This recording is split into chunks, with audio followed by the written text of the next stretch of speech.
특히 보험사들. 그래서 이번 주 이제 테크니컬 기술적 분석 이제 한번 봐보려고 하는데 이게 지난주에요.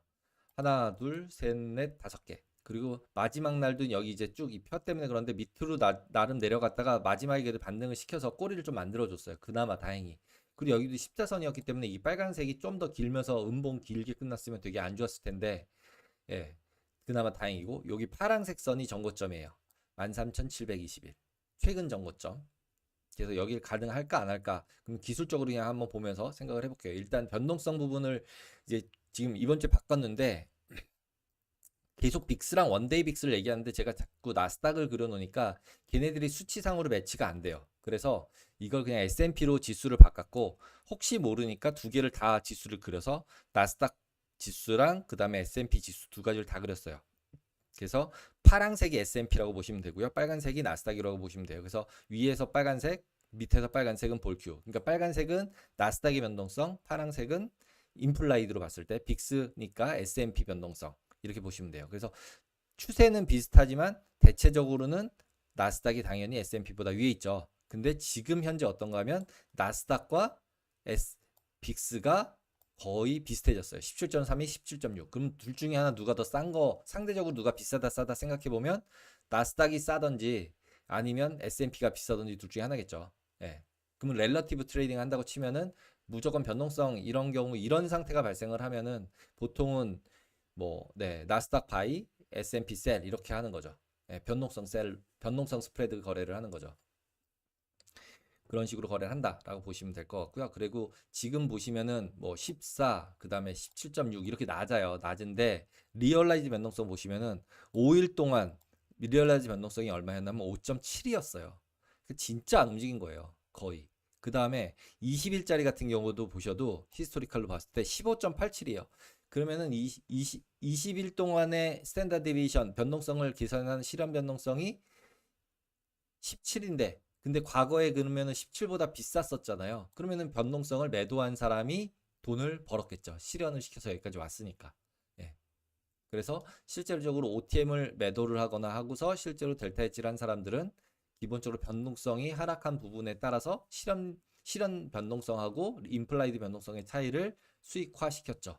예. 그러니까 결국은 내재 변동성과 실현 변동성의 차이를 리얼라이즈 했다라고 보시면 될 것 같아요.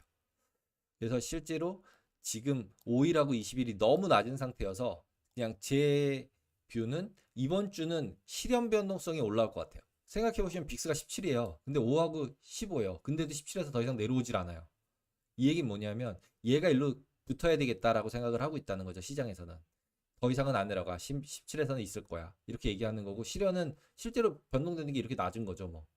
그러면은 결국은 이렇게 보통 낮으면 평균을 맞춰야 되기 때문에 저의 경험상 그냥 5일에서 20일 요 사이 정도에 얘 17작으로 따라 올라갈 것이고 따라 올라가는데 빅스가 같이 올라갈 거냐 안 올라갈 거냐를 이제 또 고민을 해야 되죠. 왜냐하면 얘가 더 올라갈 것 같으면 빅스가 따라서 올라가지만 실제로 얘가 안 따라 올라갈 수도 있어요.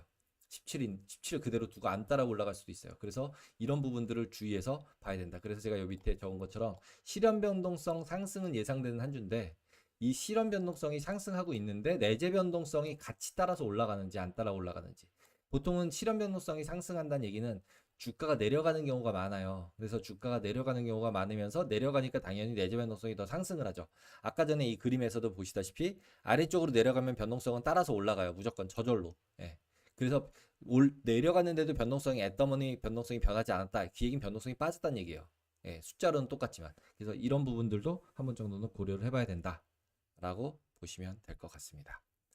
그리고 이제 지수 이제 그 차트인데 제가 121선하고 15일선 두 개밖에 안 그려 놓잖아요. 그래서 보시면 지금 빨간색은 여기 있어요. 그래서 121선하고의 이격도 부분은 아직도 어느 정도는 있는 상태 내에서 계속 따라서 평행하게 가고 있죠. 그러니까 이격을 줄이진 않았어요. 그러니까 여기서 한 번 정도 내려갈 가능성은 분명히 존재하는 것 같아요. 저도 기술적으로도. 근데 문제는 여기서 MACD 같은 경우가 아직은 상승 추세를 다시 타는 분위기의 모양을 보이고 그 다음에 여기 피보나치 부분을 피보나치 되돌림 부분에서 12,947 부분 38.2% 레벨을 지속적으로 지켜줬기 때문에 여기서 빠지더라도 이런 레벨 근처까지는 가면은 다시 반등을 한 번 정도는 하지 않을까 한두 번은 이렇게 생각을 하다 보니까 결국 저는 계속 이 안에서 박스권을 그리면서 있지 않을까라는 생각을 합니다.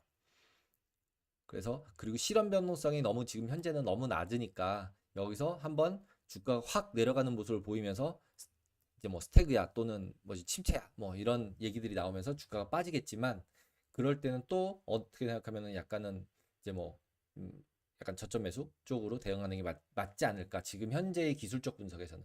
근데 기술적 분석에서는 맞지만 펀더멘탈이 너무 안 받쳐주고 있기 때문에 지금 현재 상태에서는 그래서 포지션을 많이 가져가시지 말고 예를 들면 개수를 줄여서 포지션을 현금 비중을 높은 상태 내에서 매수를 하는 거죠. 예. 그렇게 보시면 될 것 같습니다. 그리고 앞에서 말씀드린 것처럼 이럴 때 내재 변동성이 급등하는지 안 급등하는지 보시면서 내재 변동성이 급등을 아예 해버리면은 그냥 컷하고 나와야 될 수도 있는 거예요. 왜냐하면 내재 변동성이 급등만 안 한다는 얘기는 여기서 더 이상 급락을 할 가능성은 다들 적다고 보는 거거든요. 예.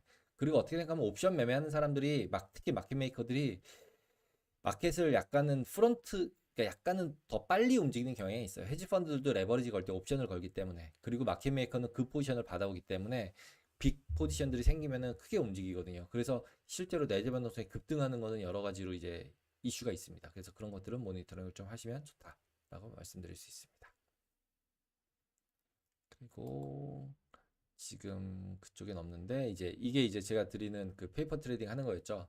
그래서 지난주에 4계약 정도 있었는데 4계약 있었는데 이번 주도 그냥 그대로고 실제로는 밴드가 이렇게 작아요. 이렇게 움직이지 않을까 그랬는데 밴드 작은데 지금도 약간 이렇게 밴드는 그렸고 이 밴드는 어떻게 그린 건가 하면 3일 원시그마 여기 부분들 한 3일 정도면 양의 중간쯤 되잖아요. 그러면 이렇게 조정 거치면서 여기까지 떨어지면 한 원시그마 정도 수준까지는 변동성이 낮으니까 원시그마 정도까지는 하락할 수 있을 것 같다라고 생각한 게 여기 레벨이고요. 그리고 이 레벨이 대체적으로 이쪽에 쭉 붙은 저점 이제 고점 부분에 걸렸으니까 반등을 하려면 여기쯤 맞고 반등을 해야겠죠.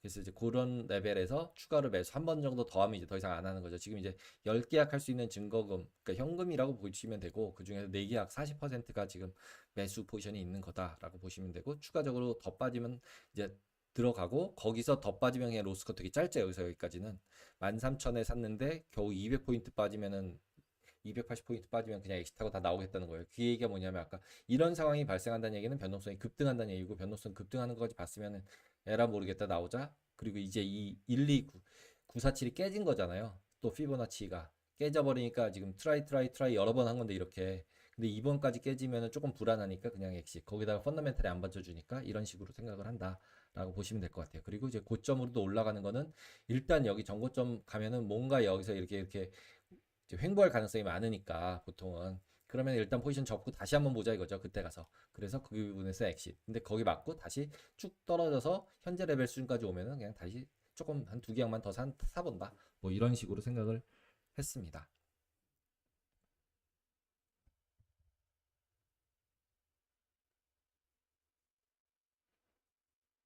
음, 연전연수님, 연전연수님은 그 한경 거기도 가셨었나 보요 머니쇼에서 거기도 가셨었나 보네요. 주식사, 채권, 이 현금이, 채권. 전 채권도 솔직히 지금은, 물론 뭐 장기적으로는 채권 매수도 괜찮아 보이는데, 단기적으로는 솔직히 잘 모르겠어요. 단기적으로는 특히 TMF 이런 거 혹시 반등해서 그 위로 되면은, 왜냐면 내재된 거가 지금 아까 전에 페드와치를 보는 이유가 뭐냐면, 이게, 이게 채권 가격이에요. 이게 채권 가격. 그러니까 이렇게 인지를 하고 있었는데 이게 아니야 라고 의식이 돼서 이게 움직이는 순간에 단기 쪽 임팩트가 2년짜리 채권에는 임팩트를 받을 거고 여기 앞쪽 변하는 거 따라서 그리고 커브들에 따라서 뒤쪽 부분에서 영향을 받을 수도 있는 거라서 실질적으로 뒤쪽은 이거보다 더 아래쪽으로 지금 돼 있는 상태라서 이제 금리가 실제로 여기서 내려간다고 치더라도 실제 금리가 내려간다고 치더라도 실제 금리가 이미 내려가 있는 상태에 있기 때문에 걔가 크게 수익을 내기가 생각보다는 어렵다는 거죠. 걔가 더 내려가야지 수익이 나니까 인플라이드 된 건 이미 가격이 다 반영이 돼버려 있는 상태라서 특히 채권들은 네. 그래서 그런 부분들을 고려하셔서 포지셔닝 하는 게 좋다고 생각을 합니다.